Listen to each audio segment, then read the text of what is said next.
regarding Logan Act violation by Senator Chris Van Hollen, failure of the judiciary to check judicial overreach, and the growing divide between the ruling class and the American people. To the President, the Chief Justice, the Attorney General, and congressional leaders, I write to you today with grave concern regarding a blatant violation of the Logan Act committed by Senator Chris Van Hollen of Maryland, and to once again call attention to the constitutional crisis being fostered by the unchecked arrogance of members within our federal judiciary, specifically those in the inferior courts. The rule of law, the separation of powers, and the very legitimacy of our constitutional republic are under siege. And you, each of you, hold the duty and the authority to restore the balance and trust that are being eroded by the day. Senator Van Hollen recently traveled to El Salvador and, acting wholly outside his Article 1 authority, petitioned a foreign government on behalf of an individual lawfully deported from the United States under a presidential proclamation identifying members of the MS-13 gang as foreign enemy terrorists.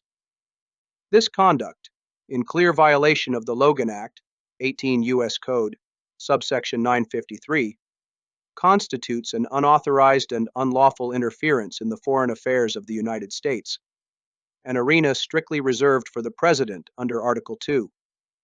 This is not a minor breach, it is a subversion of the constitutional order. The Logan Act exists to prevent precisely this kind of freelance diplomacy by individuals unempowered to speak for the nation.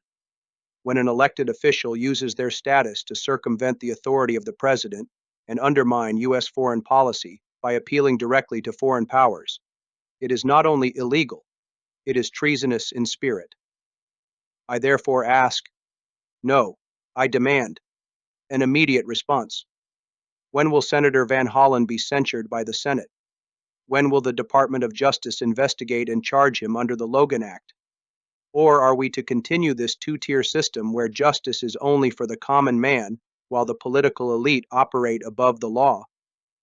To Chief Justice Roberts specifically, a few weeks ago, I wrote to you with a simple appeal: leadership.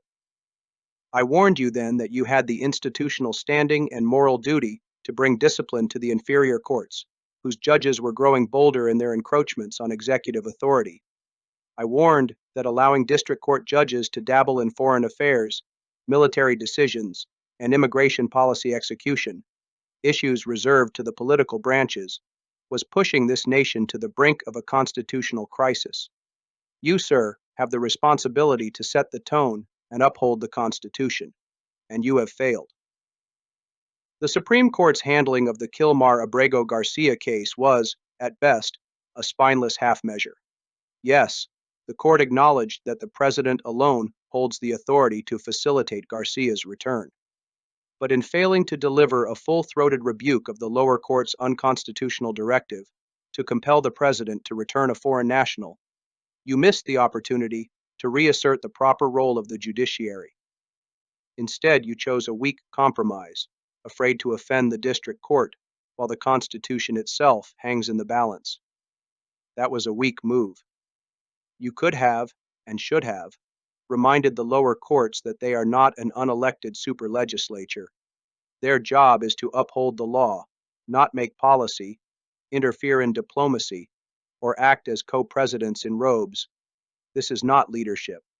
This is cowardice disguised as civility. To Congress and the Attorney General. The American people are watching. We see members of Congress interfere in foreign diplomacy without consequence. We see courts block executive action not based on law, but on personal and political animus. We see criminals set free while patriots are bankrupted and imprisoned. We see laws that crush the working man, but tiptoe gently around the privileged class. This is not justice. This is tyranny with better branding. Do not forget, the Declaration of Independence says that whenever any form of government becomes destructive of these ends, it is the right of the people to alter or abolish it. When justice is denied, when laws are selectively enforced, when courts abandon their oath, and when Congress refuses to hold its own members accountable, then the people are rapidly pushed not toward reform, but toward revolt. This republic will not survive a permanent ruling class, immune from accountability. You have a choice before you: enforce the law or lose the consent of the governed. America is not an aristocracy.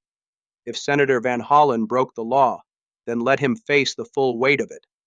If district court judges wander outside their lanes, rein them in. If the president acts within his powers, then let no judge or senator presume to play emperor in his stead. Our system only works when every branch stays in its lane. And right now, the lanes are a mess. Do your job, enforce the law, restore the boundaries, or prepare for a reckoning of the people. With all due seriousness, John Paul Rutan Hillsdale, Michigan citizen, veteran, and constitutional advocate,